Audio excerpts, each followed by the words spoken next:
Good morning, day 16. Didn't video yesterday, so I'm doubling up, but doing good. Just you can kind of see the residual sweat I got going on.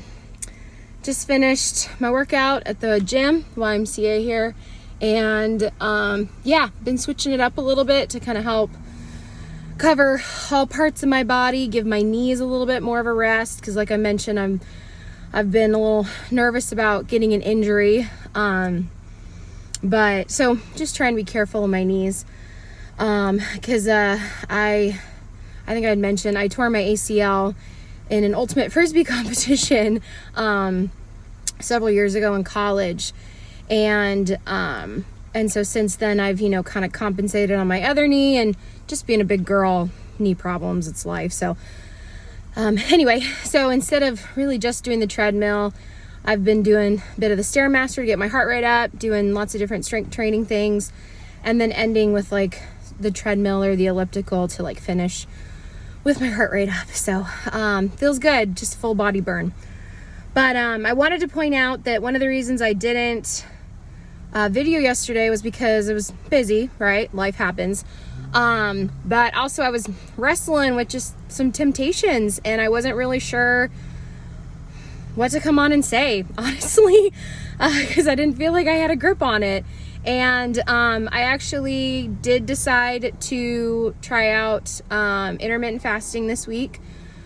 And yesterday was my official first day, but I didn't plan it very well because we were gone like most of the afternoon. I was gone with the boys. And so I should have broken my fast at 11, but I wasn't able to break my fast till I got home at 3. So I was fairly ravenous, and I made a healthy choice. I had like a nice big salad with a bunch of roasted vegetables and avocado and chicken, and I got this new dressing that's sugar-free and really good. But that salad ended up making me feel just really bloated. And that like level of discomfort, and then also that mentality of like, oh my gosh, like I only have until 7 p.m. to eat and I don't want to be starving, just that kind of weird irrational fear made me also give in and have 2 pieces of wheat toast and some cheese melted on it, which like looking back is just disgusting. But that used to be a quick, like, because I love bread and I love cheese. I love cheese. Well, I used to love cheese. I don't love it anymore because of the way it makes me feel. And it was just so not worth it. Had that, and then so by the time it was dinner, I had made these yummy fish tacos, and I was just not feeling it. I did end up eating my 2 fish tacos, and then I was like craving something sweet, and so I had some of my this like little package of it's like gluten-free, dairy-free, egg-free cookies by a brand that does, it's like healthy version, but still it just wasn't worth it, and I was wrestling why, because we need to ask ourselves that. And that was actually my prompt this morning in my devotional time of, why do we feel this sense of needing to give in to temptations? And so praying and processing through that. And I've actually kind of got this mental picture of what it feels like in those moments is almost like generally I'm like a happy dog. Let's just put it that way. I'm like a happy dog. I'm going around. I love getting my exercise in, and I love playing with my boys, and so I'm generally happy. But then when I'm like backed into a corner, like just this like viciousness comes out.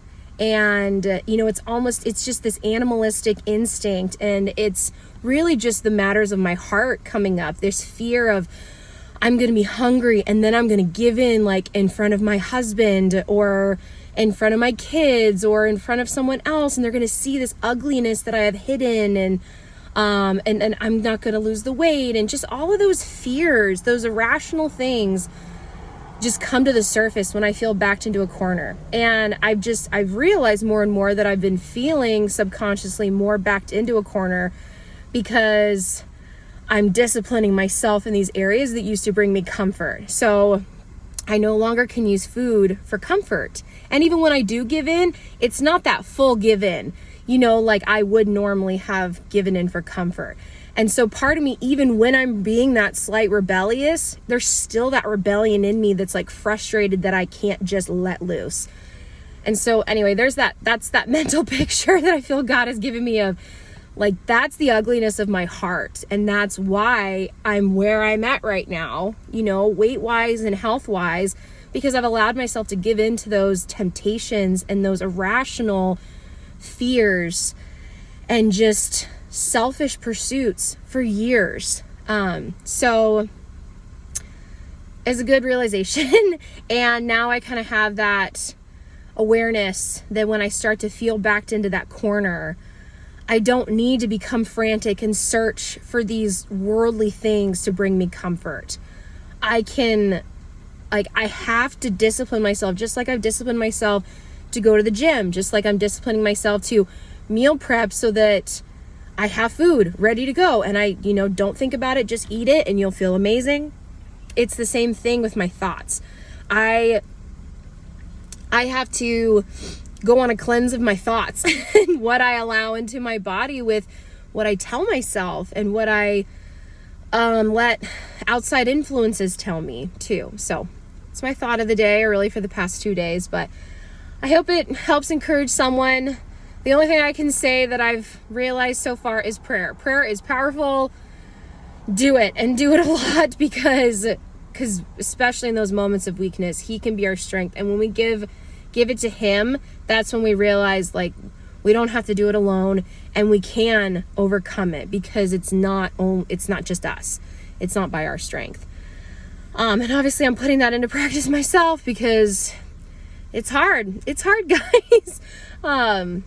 Yeah, those moments. And I just have to remind myself that this is years of decisions. And so it's not going to be easy undoing that, replacing those thoughts, those automatic habits and knee-jerk reactions. Really, that's what it is. And so I've got to give myself grace, but in that, maintain the discipline, because that's what's going to make me feel good.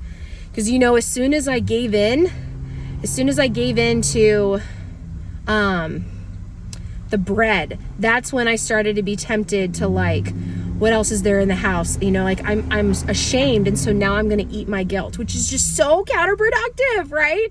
I'm literally ashamed of what I just ate. And so I'm going to go ahead and eat more of something I'm going to be even more ashamed of. It's just, there's no logic to it. And that's where I've got to step back and be like, okay, this is not healthy behavior. This is, years of unhealthy behavior that I have to just give to the Lord step by step. But in those moments, I have to pray to find that wisdom, to find that strength, to find that clarity. Because it's, again, just that like ravenous fear takes over. That selfish pursuit and desire for comfort of what's known. But those comforts, man, it's like I'm settling for a cardboard box to live in, as opposed to like, a 6-bedroom mansion. Who would choose that, right? But in that moment, it's like, this seems familiar, this seems comforting, so I'm just gonna do it. I don't want to do the work to have comfort that I never even could imagine. So anyway, that's a lot, but hope you guys are having a good day. Keep at it. I feel good. I'm gonna go home and wake up my boys to get the day started for them.